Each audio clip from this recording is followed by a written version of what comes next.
年嘅第2次嘅生日成啦。咁今日嘅主題咧就係魚菜共生。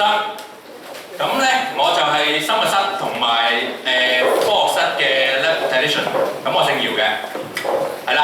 咁啊入翻正題啦喎，魚菜共生有冇同學聽過魚菜共生呢個名㗎？OK， 有幾位同學好，有冇啲同學直情見過，即係唔係我呢套魚菜共生嘅系統㗎？呢位同學，你喺邊個地方度見到㗎？喺香港嘅農場。係喺一啲農場嗰度見到咪？個 size 有幾大㗎？成桶㗎。成桶？有冇見過好似個 lab 咁大啊？冇，但係一個桶好大。係一個桶好大，但係佢成個種嘅一塊田咧，就等於一個 lab 咁大嘅喎。咁而咧，佢大約有10塊、8塊咁樣嘅咁大型嘅魚菜共生。咁呢間我哋會介紹㗎啦。好啦，咁我想問大家，魚菜共生呢件事係一件新嘅事物啦，定係一個舊嘅事物嚟㗎？新嘅嗰陣，冇人舉手，全部都認為係舊嘅，係咪？全部。咁舊嘅舉手。咁中間嗰啲冇舉手嘅係又唔新又唔舊啦。OK， 其實嗰啲先至係啱嘅。魚菜共生係一件咧又新又舊嘅事情嚟嘅。好啦，咁我由舊嗰度講起啦。咁知唔知估下魚菜共生第一次出現大約係我哋幾多年度咧？幾多年前啦？不如話講個年份啦，幾多年前？300以內。即係而家去到之前300有冇？300至500，500至1000，1000以上。哈！冇人舉手，對唔住，1000以上先係啱嘅。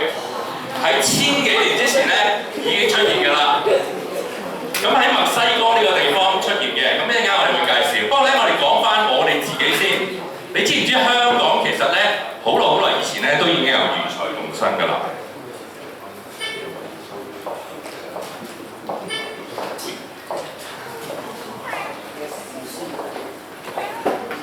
嗱，如果我問你呢啲蝦係咩蝦咧，都好冇可能估到啦，係咪？但係如果我俾個名你咧，有冇聽過啊？有冇食過啊？嗱，其實你喺邊度食㗎？想問呢位同學。喺酒樓度食嘅。喺屋企自己食。冇。如果佢喺屋企自己食咧，咁你啲蝦係邊度嚟㗎？喺街市買㗎嘛。咁咧，佢就絕對唔係香港嘅基圍蝦嚟嘅。咁啊，應該係喺內地嗰度運嚟嘅。點解咧？我一陣間會講啦。基圍蝦咧喺香港都好出名嘅，但係有冇人見過基圍啊？你見過係咪啊？喺邊度見過基圍啊？係啦，米埔，喺米埔見到基圍啦。呢個就係基圍啦。睇唔睇到中間咧有個閘嗰個啊？係啦。咁咧，到底基圍蝦係點樣運作嘅咧？咁我俾條好短嘅片大家睇下，基圍蝦係點樣運作。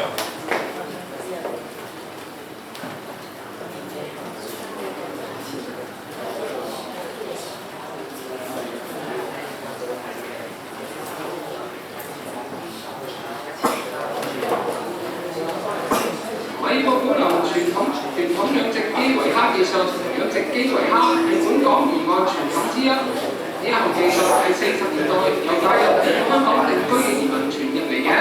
基係指基堤、塘壆，圍就係指被圍起嘅地方。漁民會喺紅樹林周圍挖掘河道，並且用挖出嚟嘅泥土築成基堤，包圍紅樹林。再喺近海嘅地方興建水閘，等海水流入，形成基圍。秋天潮漲嘅時候，漁民打開水閘，啲蝦苗就會喺大海湧入基圍。蝦仔以紅樹林嘅落葉作為食糧，等到4月初夏，基圍蝦亦都肥肥白白，就可以賣㗎啦。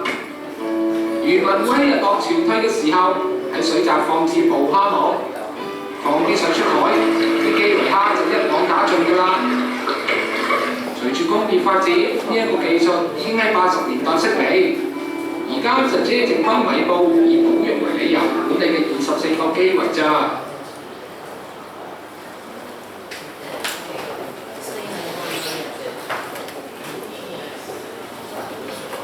而家知唔知點解咧？各位同學喺街市度買到基圍蝦咧，我香港嘅基圍蝦，因為咧原來咧淨係得米埔嗰度有24個基圍，咁嗰啲蝦咧係唔會攞出嚟賣嘅。不過咧，如果你參加佢米埔裏邊一啲導賞團咧，佢如果有啲咧就係黃昏去睇基圍蝦嘅，咁咧佢會俾你攞少少翻屋企。咁所以我問嗰個同學，如果佢喺米埔度參加嗰啲團而攞翻去咧，嗰啲就係香港嘅基圍蝦，其他嘅咧就係內地嘅基圍蝦嚟嘅。好啦，嗱基圍蝦咧就係一種魚菜，好典型嘅魚菜共生啦。咁菜係乜嘢？冇錯啦，原來咧魚菜共生唔係一定係淡水嘅喎，可以係鹹水嘅。咁啲落葉頭先講咗啦，就餵蝦仔啦。咁蝦仔產生啲乜嘢就餵啲樹啊？排泄物啦，同埋咧佢一啲佢消化咗嘅一啲廢物，係啊。咁咧即係直剩嗰啲，咁都可以養到啲紅樹嘅。咁佢就係一個魚菜共生啦。嗱，但係你睇到啦，魚咧唔係代表淨係可以養魚嘅喎。呢個咧其實叫蝦樹共生喎，係咪啊？唔係魚菜喎，蝦樹共生啦。所以你知道咧，魚菜共生只係一個統稱嚟嘅啫。好啦，咁除咗呢個咧，香港仲有另外一種魚菜共生嘅喎。有冇聽過？以前香港有水稻嘅，而家就好少啦。咁咧原來咧水稻旁邊咧會養魚嘅，因為水稻用水浸住㗎嘛，咁嗰度養魚。嗱，呢啲應該係喺內地嘅片嚟嘅。咁你見到咧佢有啲魚喺度㗎。咁呢個亦都係魚菜共生嚟嘅，明唔明啊？嗱，好啦，跟住嗱呢個就係講頭先咧，千幾年前咧墨西哥人咧就已經建立咗佢一個叫做 Chilampas 嘅一種栽種耕種嘅方法。咁佢挖咗啲坑咧喺嗰度養魚，跟住旁邊咧就整一塊田啦。實際運作就好似咁樣嘅。係啦，類似一個浮島咁樣嘅，中間有個島，上面係種啲粟米啊，或者係稻米啊咁樣。咁佢就靠咧嗰啲水咧排入去田嗰度咧，就灌溉啲樹木。咁樹木咧啲落葉咧就餵啲魚嘅。咁原來千幾年前咧已經有呢個咁樣嘅情況㗎啦。好啦，咁我想問大家啦，既然咧魚菜共生千幾年前係有啦，點解無端端又興翻起上嚟咧？科技發達。科技發達點解會令佢興起上嚟？點解咁多嘢唔做要做魚菜共生？有冇人知？環保都係一個理由，係。發現咗佢好似真係聽唔到。發現咗佢好有效。邊方面有效？即係佢有即係佢同時可以令到個，即係可以喺即係令到個魚同個菜有得到好處，個菜又同個魚有得到好處。咁即係互利啦。雙方都對，即係對兩方面都有好。好，啱啦，多謝呢位同學。嗱，咁咧就其實咧就增加咗成個養殖嘅效率嘅。咁點解要咁樣做啊？咁同埋魚菜共生有其他好處嘅。咁我哋講一講佢個背景，點解我哋需要魚菜共生啦？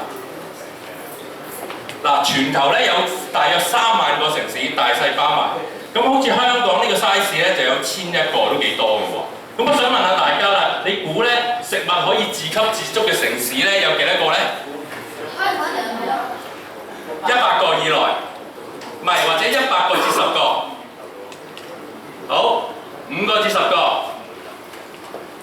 少過5個。你兩人都舉手嘅？0個。答案係0喎，真係。原來咧冇一個城市可以自給自足嘅，全部都要靠食物入口嘅。呢個就係我哋最大嘅問題啦。嗱，你知道而家我哋城市化咧，原來咧全世界咧有40幾個%嘅城市化啦，即係有40幾個%嘅人咧已經住喺城市裏邊。咁而呢個趨勢咧一路加快嘅。好啦，想問下一個問題，大家知唔知咧？嗱，美國好出名啦，紐約市。如果冇食物入口咧，你估紐約市可以支持幾多日啊？10日至100日嘅舉手，5日至10日嘅舉手，少過5日嘅舉手。答案係3日，估唔到你啊！只要佢停咗所有入口3日，佢就會開始缺糧㗎啦。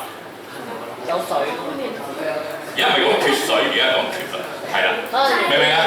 嗱，其實咧，大家可能冇諗過喎，紐約市咁大咧。只要3日唔入口食物咧，佢就唔夠食物㗎啦。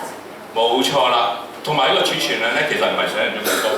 好啦，你知唔知咧？每一個人啊，需要一塊幾大嘅田咧，平均嚟講，去供應佢1年嘅食用，例如蔬菜啊、稻米啊、麵粉啊嗰啲咁嘅嘢咧。計唔計要？係咪每日都要食飯？咁你係咪每日都要食飯？平均啦，係咪？平均啊嘛。唔係，你未生得出嚟啫嘛。唔係供應俾你啊，即係佢1年裏邊生嗱，你種佢，跟住佢收成，跟住你1年唔係一次收成噶嘛，咁咪又種佢又收成。嗱幾大咧？用呢個叻嚟做一個，你估嗱一個人幾多大塊田喎？嗱1張台咁大，2張台咁大，1/4個叻咁大，半個叻，1個叻，2個叻，好，2張台咁多，1/4個叻，半個叻，1個叻。哇！原來好多人估1個叻喎，哇！一日要有咁大塊田嘅喎，原來。嗱答案咧就係38個 meter square， 大約幾多啊？半個實驗室，呢個實驗室有半個。嗱，即係每個人咧要有半個實驗室咁大，你自己塊田嚟到去供應你嘅食物嘅。嗱，地球嘅人口唔問大家啦，知啦，2016年就74億。你知唔知有幾多可種植嘅耕地已經用緊㗎啦？有冇人知？90幾？冇咁多。67%，哇！好精微啊！呢個67%，不過咧冇咁多，大約咧用咗30% 啫。咦？咁我話冇乜大問題啊，30% 啫喎。不過咧話俾你聽，剩翻嗰啲全部都係樹林同埋咧草原嚟嘅。咁咧如果你開墾嗱，其實而家有啲國家咧已經開墾，即係將啲樹林移平咗佢，跟住嚟種嘢嘅。咁亦都有咧將啲草原咧嚟種嘢。不過有一個好大嘅問題，會增加風化啦，同埋水土流失嘅。因此咧可能得不償失嘅。其實咧專家話咧30% 差唔多已經去到人類可使用耕地嘅最盡㗎啦。好啦，我想問大家一個問題啦。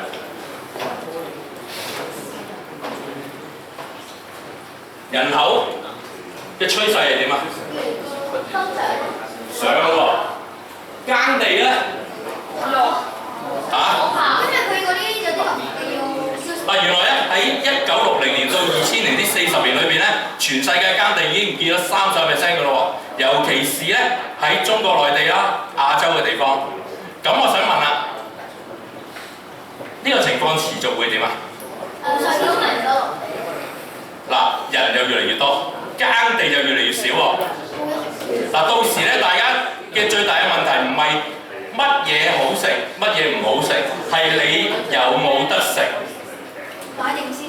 係啦，明唔明啊？買定幾多？好啦，就係因為呢個咁嘅原因咧，科學家咧就諗辦法啦。另外咧，我想講，你知唔知全球咧嘅水啊有幾多個 percent？ 當然地球好多水啦，係咪啊？好多水，但係有幾多水係飲得㗎？幾多個 percent？1%，有人話有冇其他嘅意義？3%。0.02，仲有冇？0.3。嗱，好啦，其實咧3同1都係啱嘅。地球咧有3% 嘅水咧可以飲得嘅，不過有2點幾個%咧係冰川嚟嘅，即係話喺南極啊北，即係嗰度嗰啲冰啊，你飲唔飲到啊？原來咧可飲用嘅水，即係你可以攞到嚟飲嘅咧，係少過1%嘅。咁我想問啦，趨勢啊又係啲水啊可飲用，你一定知㗎啦。個趨勢係越嚟越少定越嚟越多？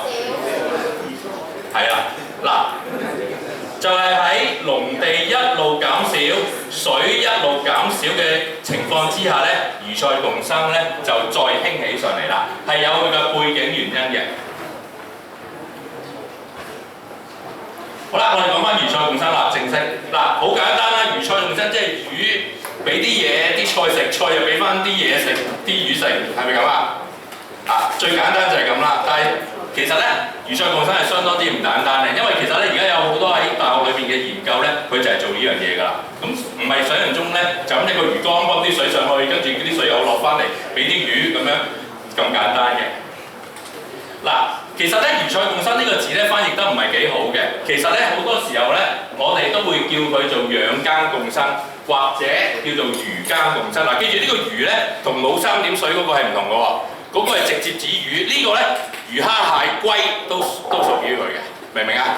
好啦，咁我快啲啦。嗱，呢個就係魚菜共生嘅英文，我哋用呢個咧嚟到理解咧會容易啲。佢叫 aquaponic。aqua 點解咧？aquaculture 即係乜嘢啊？即係養魚業啦。嗱，隔離嗰個咧，我嘅右手邊咧，嗰個應該係淡水嘅，喺啲地上面起出嚟嘅。右手邊嗰個咧應該係鹹水啦，大家知呢個魚排啦。咁呢啲就係養魚業。咁而家嘅養魚業咧好犀利㗎咯喎，好似呢個咁咧，我嗰次睇無線嗰個節目咧，佢就話咧。佢養東星斑喺香港喺工廠裏邊養東星斑，嗱佢啲池咧就係咁大個㗎，咁佢個地方裏邊大約有10零個呢啲池咯，咁啊你入到去咧好似入咗啲大學嘅 lab 咁樣嘅，呢個就係好，sorry， 好啦，原來咧而家咧你見紅色嗰度咧，我哋2/3嘅魚咧都係養嘅，真係。捉翻嚟嘅咧，只係捉翻1/3嘅啫。不過呢個咧，因為時間關係咧，我哋唔講啦。好啦，講下後面嗰度啦。Ponics 係乜嘢咧 ？Ponics 即係蟹草 ponics 啊，即係咩啊？知唔知？水栽啦，有冇見過呢啲啊？水耕。係啦，水耕啦。嗱，呢個就好大嘅喎，係啦。嗱，你見咧呢個咧就喺工廠裏邊嘅。好多層嘅，大約可以有5、6層啦，LED 燈照啦、防菌啦、水晶過濾啦，中間自動加養分啦，好犀利嘅喎。原來種個菜咧，而家唔係好似以前咁種菜喎，而家嘅種菜係好犀利嘅喎。如果你入去咧，直情咧你唔可以入去嘅，你要做咗消毒先至可以行入去嘅。咁你只可以出面個窗嗰度咧望入去嘅啫。呢個咧就係最新嘅水耕，就係咁啦。好。嗱，水耕咧其實同魚菜共生好似嘅，所以我簡單解釋下，就係咧啲水泵咗上去之後咧，佢經過好多根咧，跟住咧吸收咗，跟住啲水落翻嚟，咁啲根咧亦都會幫啲水咧做咗一個過濾，跟住佢落翻嚟之後咧，就去到啲魚嗰度，啲水就會乾淨啲啦，得唔得？好啦，咁咧我哋有一個好重要嘅概念，頭先話啲土壤唔夠啊嘛，咁咧我哋就會有一個叫無土嘅概念，咁咧就會有一啲好似呢啲豬豬咁樣嘅嘢。俾呢啲同大家睇，呢啲陶瓷珠咧係要嚟種嘢嘅，咁啊等啲根可以揦住啲，但係佢本身咧有好多細嘅粒粒嘅，佢可以咧俾一啲消化細菌咧住喺裏邊嘅，係啦。咁咧基本上咧我哋就係唔用泥嘅，或者咧會用一啲海綿，有冇見過呢啲啊？呢啲叫種植棉啦，就會有一啲咁樣樣嘅，係啦。冇椰衣，唔係椰子殼，係椰衣，冇錯。好啦。嗱，呢個咧係中型嘅魚菜共生，下低咧就係養魚，上高咧就係嚟種嘢嘅。咁種咗之後咧就係咁樣樣嘅，睇唔睇到啊 ？OK， 好啦，嗱，魚菜共生咧其實牽涉咧科學好多嘅層次嘅，我哋嘗試咧就以 FreeCam by 嚟到俾大家去討論。咁你見到咧佢亦有一個好重要嘅元素咧，就係佢關於消化細菌咧點樣將魚嗰啲廢物咧變成咧植物可以用嘅嘢。咁呢一方面咧就會留翻下個星期咧，陳滿基老師會同你哋去再講。咁咧我今日咧就同大家講一講，你見唔見到我後面幅圖嘅右手邊嗰度咧有一個好似倒吸杯咁樣吸咗落去㗎？呢度。係咪啊？嗱，呢一個咧喺魚菜共生裏邊咧都係一個好重要嘅。咁點解要有佢咧？嗱，你水種咧，啲水經過啲植物吸到冇問題啊。咁點解要加呢樣嘢咧？就係因為冇錯啦，要有空氣。點解要空氣咧？咁水種啲植物水道嗰啲都吸到空氣㗎啦。咁原來呢個世界咧只有5% 到我哋食用嘅植物咧係可以長期浸喺水度而可以生長。咁大部分都唔得㗎喎。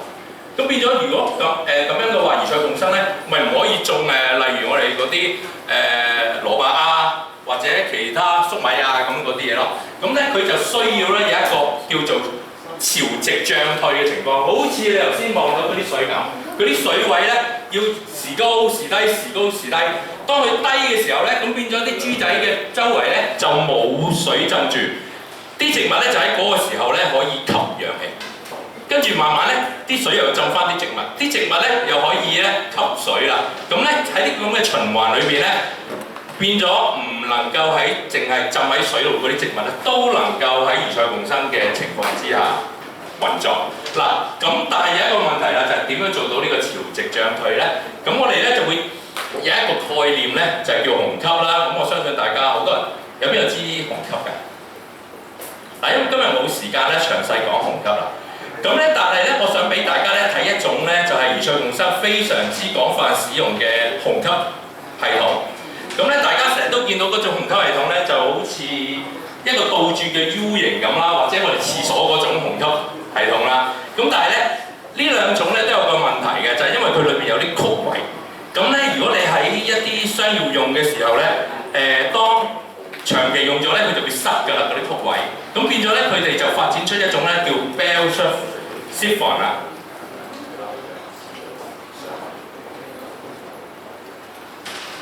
嗱，呢個就係 bell siphon，就好似中間有支管就直通向下，有一個杯仔咁樣就好似倒球吸咗落去。咁成個就裝咗喺個盤裏邊嘅。咁嗰個出邊嗰個杯仔咧就有個嘴嘅。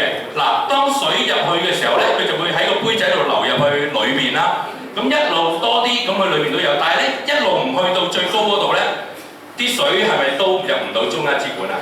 好啦，再高啲嘅時候咧，佢就會喺兩邊喺嗰個支管嘅周圍嗰度落，但係中間仲有好多空氣嘅。但係當啲水再入啲嘅時候，充滿晒佢嘅時候咧，空氣被逼晒出嚟嘅時候咧，佢裏邊就會全部都係水。喺呢個時候咧，上高嗰個大氣壓力咧就會將啲水壓落去咧。泵所有嘅水咧由下低嗰個位度走出嚟嘅，咁就變咗咧，佢就一路咁樣持續，直至到去翻個開口嗰度。咁咧，因為一去到開口咧，就會有啲氣走入去，有啲氣走入去咧，引致咧佢個虹吸就失效啦。咁所以咧，佢就會所有裏面啲水咧會全部跌翻晒落嚟，跟住咧佢又會又再開始咧再升過嘅。嗱，呢個就係循環啦，就好似呢個咁。咁我俾大家睇下一個作為我哋今次結束嘅。